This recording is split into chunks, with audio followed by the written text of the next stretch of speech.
Senator Fetterman, welcome to Meet the Press. Thank you for being here. It's really an honor to be here. Thank you. It's an honor for us to be able to talk to you. As we enter this new year, I want to ask you about this past year. This time last year, you had not entered treatment for your depression. Mm-hmm. How are you doing right now as compared to a year ago? Right now, so in December, I was getting close to Christmas, and that was one of my all-time favorite holidays. And at that point, I was still unable to get out of bed and dreading that the swearing in was January 3rd. And I had not participated at all about getting presents for our children or anything.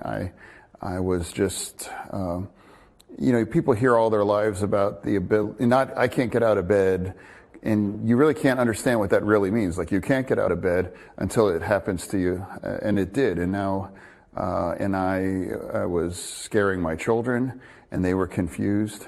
And of course, my wife was concerned, and I think she understands better than the kids did. But last December was very dark because I didn't want to go to D.C.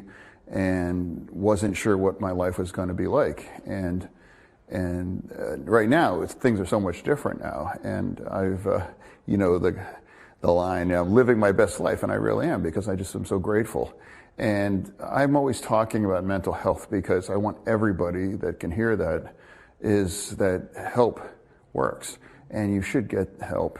And please don't suffer any longer, because you deserve to be better. And I'm so grateful to do that, and I'm paying it forward by talking about it. Well, we appreciate that you are sharing your story, and we are going to focus on your mental health. I do want to ask how you are doing in the recovery in the wake of having a stroke in 2022.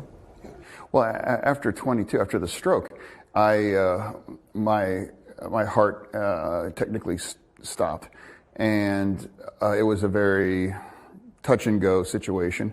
And then right after, it was not even if I was able to physically be able to be functional, but then also this clear that I wasn't able to process language really. My intellect wasn't damaged, but my ability to was there. And I'm like, oh my gosh, I won by a nice margin, but I had to decide, well, here's the most visible race in the nation, and what's going to happen. And that's where I was there. It was difficult. Physically, how would you describe your health right now in the wake of that stroke? Right now, I honestly feel great, and it's truly it's great to be able to process everything now, and to feel normal, and to be engaged. And to engage people, it's just wonderful. And to be able to reconnect my children fully, and my wife, and friends, and in work. And I'm able to sit here right now in this chair and have a conversation. And now I'm just so grateful, and I have a duty, I feel, to have this kind of a conversation to people. So if they can hear that it might be able to be helpful to someone. Let's go back to the beginning of your mental health challenges. When did you first realize that you were struggling deeply with depression? Oh, that started. I got into the fully in life. That was the first time when I entered the race, and that would have been in January of 21. That it was just a lot of pressure and a lot of stress and everything, and just kind of like a slow burn. How it kept going along, and I knew that my health was continued to deteriorate, and then after the stroke hit, then I was on the other side, and it was a different kind of a challenge, because I knew that everything and anything is going to be weaponized by the other side, And just things like even a basic simple conversation is a challenge, or having events or doing interviews and things.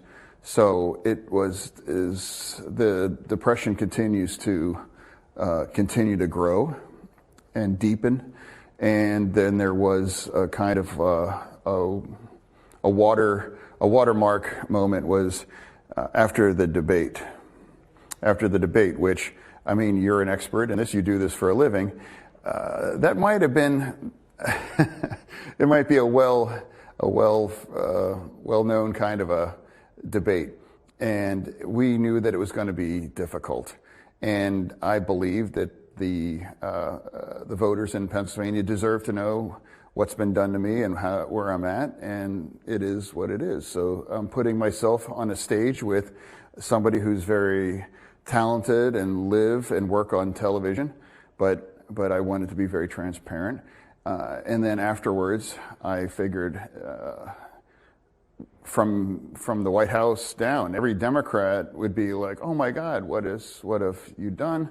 And Republicans are be like, "Oh my gosh, it's like bonanza." But at that point, I knew like there was only wear down at that point. Talk about what it took to get on that debate stage, given the physical, but also, as you sit here and say, the mental struggles you were having. Yeah, I knew it was difficult and I was struggling. But it felt, if anyone's familiar with the Dances with Wolves movie, where Kevin Costner's, he portrays a soldier that he believes he's mortally wounded, and he gets up on the horses to run in front of the guns, just like, if I'm taken down. So at that time, I felt I was kind of in that place, and I just said, "Oh no, I want to be, here it is, here it goes," and I deserved. They deserved to be very open and where I was where I was at, and that's what I see. It was never a conversation where it's like, "Oh, we're going to have a great debate," or "Things are going to be wonderful." It was going to be difficult, and that's where it is. And you described this as a watershed moment. At what point did you know you needed real help, that you needed to check yourself into a hospital? At that point, I was able to keep myself some in check, where it's like I can hold myself together until the election. But that was October 25th, and the election was, I think, November 8th. So I was able to kind of keep myself enough to keep together. And then after the election, that's when things actually accelerated and got worse. And at that point, I wasn't able to leave bed. And my kids, I really scared my kids. And they thought, "You won, Dad. Why aren't we enough? Why are you still so sad? Why are you even more sad?" And it was hard to explain why I was. And of course, a 9-year-old child wouldn't understand that. And it was awful, and that's when it was continued to get more and more intense. And I pleaded not to go down to DC for kind of the orientation in the middle of November, and I tried to explain. I'm like, "Look, I'm probably going to need some time to get to better," and that's where it was at. How did you make that decision? Where did you find the strength to say, "I'm going to actually check myself into Walter Reed"? Oh, okay. Walter Reed is that there was nowhere else to go, and this is a conversation that I've had with myself and anybody that allows or they're unable to address their depression, is they start to have dark conversations with yourself about self-harm. And things continue to kind of tick off the list. And then I kind of hit the emergency brake to really for further along that is like I can't be a blueprint for my children. I can't let them be left alone or not to understand why he would have done that. And earlier in the year, two friends of mine, one had a stroke and the other one had a bad heart attack, and they both have young children, and they took their lives, and it was very devastating, and not because they were weak or I was strong or whatever. It was just I got lucky, and I knew I needed help. I didn't know what that really looked like, but it was presented, and I reluctantly kind of was like, "Oh no, I don't need to go in there." But figured out that yes, this is the right choice, and that's where I ended up. And I know this is so hard to talk about, but just to be clear about what you're saying that you had thoughts of harming yourself? Yeah, I've said that publicly, and at first I didn't. I thought at that time, well, I'm like, if I can be of most service or I can be helpful to people, it's like I have to be fully honest about it. And that's what I decided to do. And just yesterday, I found out that a media colleague in Erie, she's 42 years old, I've met with her, and she took her life yesterday. And it's devastating. And it would be my goal is to, if somebody could hear this kind of a message and this conversation that we're having, might make a different choice. And that's why I'm sure I never thought at any point in my life that it would be a career boon to talk about these kinds of topics, but I want it to be fully honest and to let everybody, if they're being honest about themselves, if they're living in a blue county or a red county, either it's themselves or they know somebody or love somebody that struggle from this kind of an issue. You did have a team around you, a family around you who loved you very much, who loves you very much. And you describe a bit of an intervention. How did that unfold? What happened? Sure, absolutely. I had my wife was very supportive. My parents were very supportive. My chief of staff, Adam, was. My comms guy, Joe. Really everybody on the team here, everybody saw that and knew that I was in pain, and it was a struggle. What did they say to you to get you to make that final step to go and actually get help, to check yourself in for treatment? They just said that they were very, it just really got to that fork in the road. And it was like, I have no idea what life would look like if I don't take advantage of this amazing opportunity, or what could possibly happen, and I could maybe even get better, even though I didn't think I could get better. So I decided, I'm like, well, I'll take the chance. You also took the chance to speak publicly about it. How worried were you about sharing, about being honest about what you were really going through? When it got released that where I was and where it's going, and it was a big story, and so I had assumed that that would be the end of my career, and I don't know what kind of impact that would have on my family or anything. So I really didn't know what would happen at that point. Were you scared? Yeah, I was desolate for the first couple weeks. Can you talk about what it was like those first few days of being in treatment? Just meeting with people there and meeting other people that were there as well. And my family would visit, my brothers would visit, and I really wasn't really, I didn't like to have a lot of conversations. I just kind of wanted to just be left alone and just stay in bed.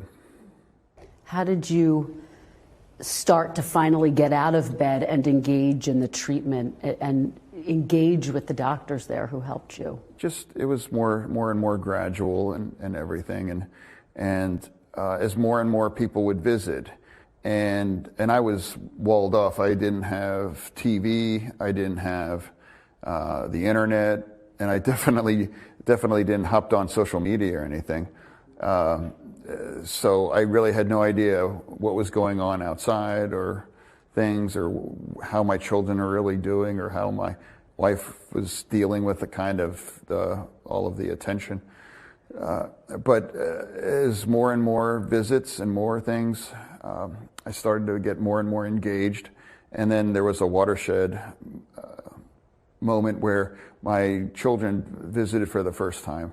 And I was overwhelmed that they embraced me, and they were so happy to see me. And I thought that I didn't know there was a second chance, and it gave me, it was like a breakthrough.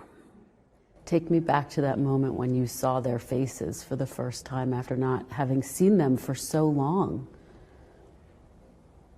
Well, I wasn't even sure if they should even visit me. Where I'm like, you know, what's it going to be like for them to see me in the hospital? I mean, they already had to see me in the hospital earlier in the year, you know, after the stroke. And I wasn't really, for one time, I was even convinced that I probably wasn't the kind of thing they need right now, but it did. And once they were just so overwhelmingly loving and enthusiastic, I almost couldn't believe it at point. And it just created a kind of environment that was blowing open, you know, being able to see the light at the end of the tunnel. And that gave me another reason to fully engage and to trust the process. And that's how it really emerged. What happened when you started to fully engage? It sounds like that light switch went off. Yeah, like figuring out what getting out looks like, you know, having conversations and talking to more of the counselors, and engaging more and more with people of my family and people on our staff, and getting things back organized, and slowly discovering that people have been supportive, and that I do have a career to go back into. Were there ever moments when you were there seeking treatment when you started to lose hope? Yeah, every days that end with why. Like it's a depression joke. And no, it's every day. Every day I felt like there wasn't any hope sometimes. And like, what do I have left? And feeling like there was no hope is what kind of drove me to that place. And that's why I want people to know that no matter how bad it might think or look right now, I'm begging you, it's not that bad. It's not that bad. And even if you think that's true, hold on. You got to hold on. And you can't imagine how much better it can get if you make the investment and the commitment to just hold that line and work to get better on that. What should people who are suffering with depression know about the treatment that you received? What was it like every day? Was it a grueling process? Was it a hopeful process? Yeah, well, to anyone that's feeling that right now, it's like I'm one of yours, and I know how much pain it is, and I don't really see it more different of a health challenge like cancer or a heart channel. Although I have a heart, I have heart challenges too, and But it's real, and somebody may not look at you physically. It's like having nothing wrong physically, but you can't get out of bed. It's a real thing, and something is wrong with you, but it's something that needs to be addressed. And if you don't address it, you run the risk of the very dark conversation with yourself, and that you have to promise yourself that you must never, ever, ever harm yourself. And if you're able to make that promise to yourself and to your family and to people that you love, and then that allows you to, okay, that's off. So now I can face the depression and some of these other issues, and you know that you're able to deal with it. You have described that moment when your family, when your kids visited, as you just said, as a watershed moment. And you've talked about the fact that you made a choice in that moment. What was the choice that you made? It wasn't so there was a choice made to me. It was more of kind of like a life that I thought was gone. It was actually still there. And that gave me the kind of joy, that this idea that I get a second chance. I'm able to be part of their lives again, and I'm able to get back into my life. And that gave me something to really, double up my effort to really get together. When did you know that you were starting to turn a corner, that you were really starting to feel better, and that you could see a return to your work and to your life? Almost spontaneously there, because up to that first visit, I assumed that I damaged my children, or they were kind of either I felt they were better off without me, or they may have felt that it's like, I'm sorry we lost Dad. And then when I realized that no, just the opposite, then it was almost spontaneously on that. And as you just described here, your doctors advised you to stay off of social media. How important was that to your recovery? Everybody told me to. Everybody does. Anyone walking down the corner, I'm sure, would say, yeah, don't stay off social media. And I made the mistake. I had stayed off of it, but I made the mistake of to check it out in, I think it was either somewhere in late or November, early December of 22. And then it was kind of like, wow. And it wasn't the things said, because I assumed that those were, but it was the volume, just like, where is this coming from? Like, where can there be so much of this? And it's like, is this what be the rest of my life? It's like, look what it's done to me. And more importantly, what has this done to my family? And, my kids are afraid to go back, and they left social media behind, and we're stopped posting family pictures and things like that. Or it's just astonishing that so many people want to take the time to hop online and to say things to a stranger that never did anything to you, especially your members of my family.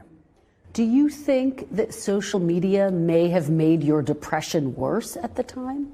Oh yeah, anybody. It's an accelerant. Absolutely. Are you back on it? Am I back on it? Selectively.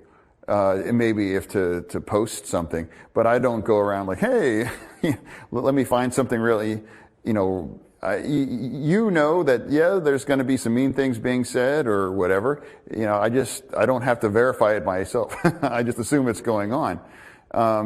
And I would just warn anybody that social media, I've never noticed anyone to believe that their mental health has been supported by spending any kind of time on social media. And if they do, I'd love to meet that person, who that is.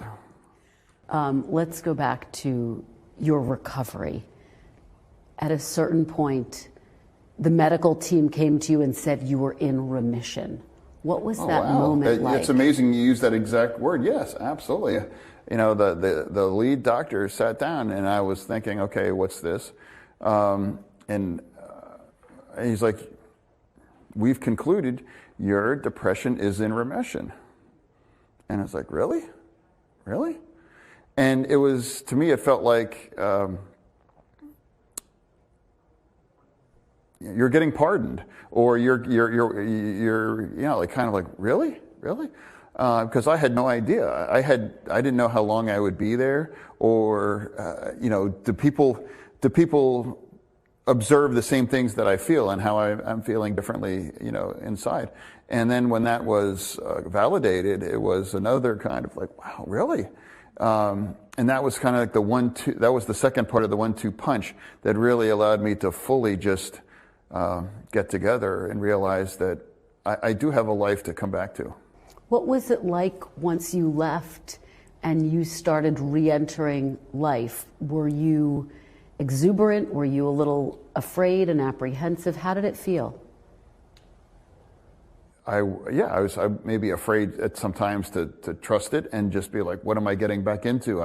But at least at a minimum, I know I have a family that loves me and wants me back, and I can get back in and fully engage on that. Now, I didn't know how the other side of my career would go, but at least I know I have my family back, and that meant everything.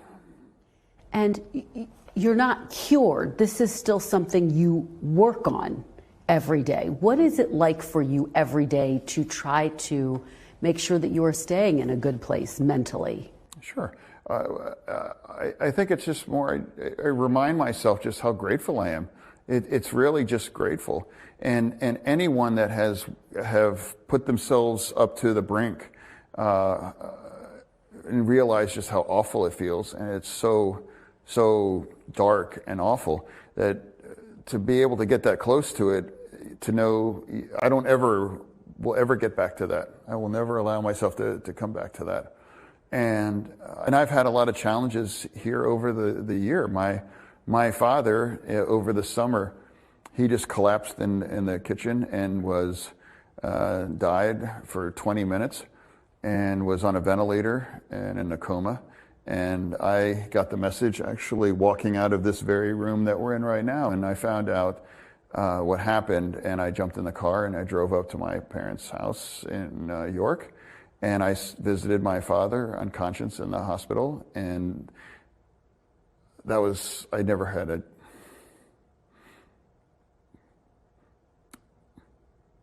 a chance to have a conversation with him, but my father would visit again and again and again to me at Walter Reed, and but now it was my duty and honor to visit with him. And despite after such a catastrophic heart attack, he now is back and made a virtual 100% recovery, and I've just been so lucky about that. And I haven't talked about it publicly until this conversation, but you know, and all these different kind of challenges and everything. I've just been able to make it through and continue to be great. And just up till Thanksgiving, just a couple weeks ago, was the best Thanksgiving of my life. And I am so grateful. I hope that we're able to deliver the kind of aid for Ukraine and Israel and Taiwan and all of those things, and be able to go home and enjoy Christmas with my family. Why was it the best Thanksgiving of your life? Last year's was the worst of my life, and I couldn't get out.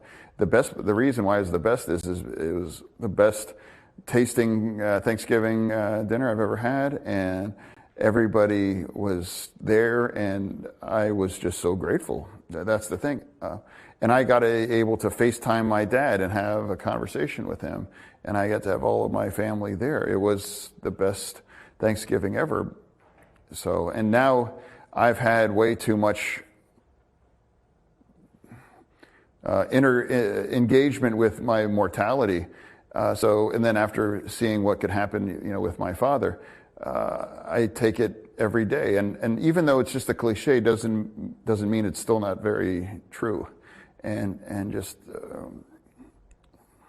now I will have this conversation like what we're having today until there's just an audience of just one person, because I know that there's a lot of people that struggle with this, and even if it's like a media person that's beloved in the community, like in Erie, might feel alone, or they may not want to talk about it, but at least. And I've had people approach me in person, and certainly in letters or in social media, saying thank you. I decided not to harm myself, or I got help, or any kind of thing, and so I'm going to keep having this conversation. You just listed so many of the big issues that you deal with as a senator. How do you make sure that in this high-pressure job, you are keeping tabs on your own mental health and with what you need? Oh, it's not a high-pressure thing. Dealing with these important issues, when you believe that you're on the right side and how important that needs to happen or be delivered, it actually is another reason to make sure I stay myself healthy and keep on my head clear on all of that. And the people working families all across Pennsylvania have a much more kinds of struggles and more insecurity of their lives. They not have access to the kind of mental health care that I was able to have. So I am in a position of just being grateful. I'm grateful to be alive. I'm grateful to have my family back. And I'm just want to spend my career paying that back and trying to be of service for people. You just talked about people coming up to you and thanking you for sharing your story. What else do they say to you? Yeah, well, I'm going to just say, your worst awful days and as dark as you feel, I promise you it's better than that, and it can get better. And as long as you stop the conversation and agree that you're never going to harm yourself, then you have hope, and you are taking the first and important step to get better. And I beg you to get help. And you promise with yourself and with your family and people in your life that if you help me and work with me, I would never, ever harm myself, because that's a conversation or an event that you can't come back from. And yet there are so many people who are afraid to get help, including men. What do you say specifically to them? People who might feel still like there's a stigma with raising your hand and saying, I need help.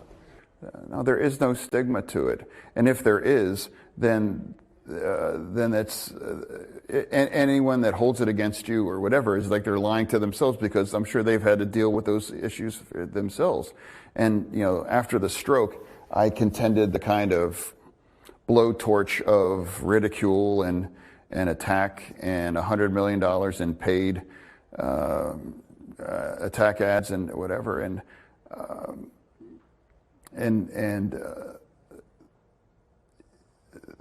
don't ever think that you have to give up, and don't ever think that it's not going to get better on that. And if my voice resonates, that's what I hope on that. And I will say this, and I will say about my colleagues here in the Senate, Republicans or Democrats, everyone has been supportive. They certainly haven't attacked me or said kinds of things like that, and for that I'm grateful for that. And we're going to disagree, and things might get spicy on issues. But what I will do is express my grateful for their support. Senator, I want to ask you, big picture, last year there were 50,000 deaths by suicide in this country, the highest number ever recorded. What do you think is contributing to those high rates? Well, that's why I'm sitting in this chair and having this conversation. That's what I'm doing. This is the highest number in history in American, and that confirms to me that the choice that I made to talk about this, and even though there may be fallout on my political career, but I'm going to lean into that and have that conversation, because if you know, I was lucky, I was grateful, and anyone that's having that conversation with themselves, they have to stop it right now. Stop it right now and get help. And if this is the kind of the wake-up call that somebody might hear, then that's why I'm here. In October, the Senate formed the Mental Health Caucus, a bipartisan caucus. You, of course, are a part of this group. What do you hope to accomplish? I'm hope to expand the awareness and the embrace of it's okay, and just get help. And you don't have to hide from it, or you don't have to pretend, or you don't have to be judged. You just have the opportunity to heal yourself. And if you're in pain for whatever it is, get help. And it works. And I would say to the biggest skeptic in the world, I was that person. Oh, it's not going to work. It's not going to change. This is how I've always been. But I was wrong, and it does work. And if it can work for me, because I was absolutely convinced that there is no coming back, then that means I think it would be applicable to 99% of people out there that could hear this. I want to talk about this coming year. You talked about the impact your children had on helping you with your recovery. How are your children doing right now? They're doing really great, truly. Santa is made sure that they're going to have a really great Christmas, and that's being 50% less time with them is the worst part of this job, and I'll have the opportunity to spend time with over the holidays. And I reach out to anybody right now is facing a really dark holiday time, and I know that last year's was desolate, and this year's might be desolate. Next year's can be the best ever, and that's what happened for me. So getting help and refusing to allow this to manifest into self-harm, you can have the best holiday system, or not system, the best holiday time. You talked about how large of a role your kids played in your recovery. When you think about the time you're going to have with them over the holidays, how does that impact you? It's had every kind of impact, and every person in their life, I hope and I wish for them that they have at least that one catalyst or that one thing in their lives to shake themselves out of that conversation with themselves and know that this gives me a reason to get better. As we enter this new year, what are your hopes for yourself and for your family? To just be well. And I'm just so grateful. It's just grounded and grateful. And for me, there's been an element of freedom too, because I've been dead once already. And every day is gravy. And I try to make a contribution to whether it's here in D.C. or whether it's when I'm home with my family or when I'm out in Pennsylvania with my constituents. I know that you said that you checked yourself in for treatment on your son's birthday and that you want to take him out to celebrate with him on his next birthday. Yeah, well, that's a great question. And then when I got home back from the Walter Reed, one of the first things I did is, his birthday present was he wanted to go to a Brazilian steakhouse. And actually my wife is driving there on his birthday, and then the call came in that I've checked myself in, and they turned around. And then when I realized, I remember lying there in the hospital thinking, I was like, oh my God, this is Carl's birthday. What have I done? But when I got home, we got able to go to the steakhouse, and it was great. And for his birthday coming up, he's 1 year away from getting his learner's permit, and it's going to have a great birthday. Just finally, Senator, you could have tried to deal with this by not being completely honest about everything you were going through.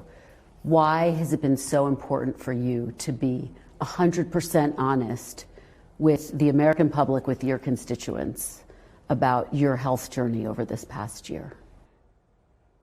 Well, it's a risk that I wanted to take because I wanted to help people and know that I don't want them to suffer the way or put any kinds of despair that I've been in. And if that conversation helps, then I'm going to continue to do that. And that's why I decided to do that debate, knowing that it was going to be very difficult in the full throes of a stroke recovery. And it's never been done in American history to have a debate after had a stroke a couple weeks ago. But I think people deserve transparency and honesty, and that's what I remain committed to. And as you've said, the holiday season can be really difficult for people. What is your message to anyone who's really struggling, who's really feeling alone this holiday season? Hold this line, seek help, and promise yourself that you're not going to harm yourself.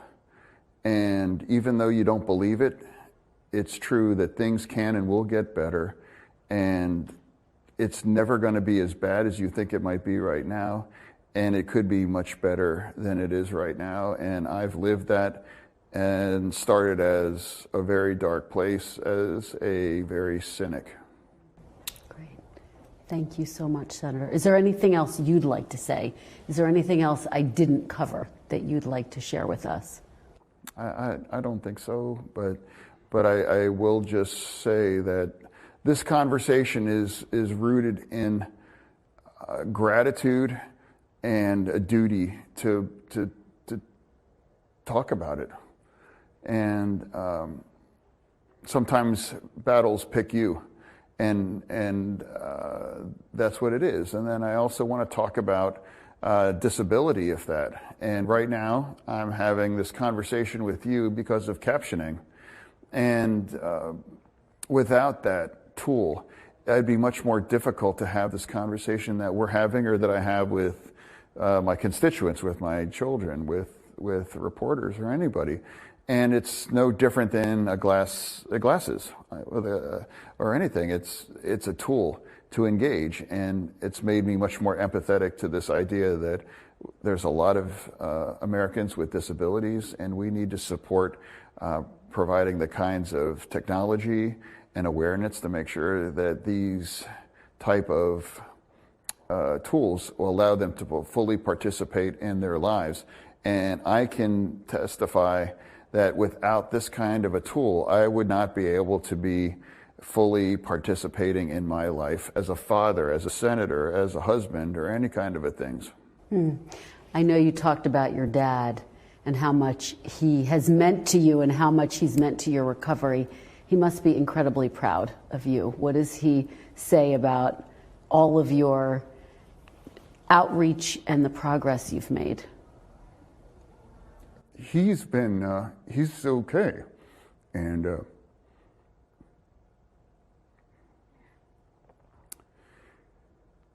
he visited me at the stroke, and it wasn't.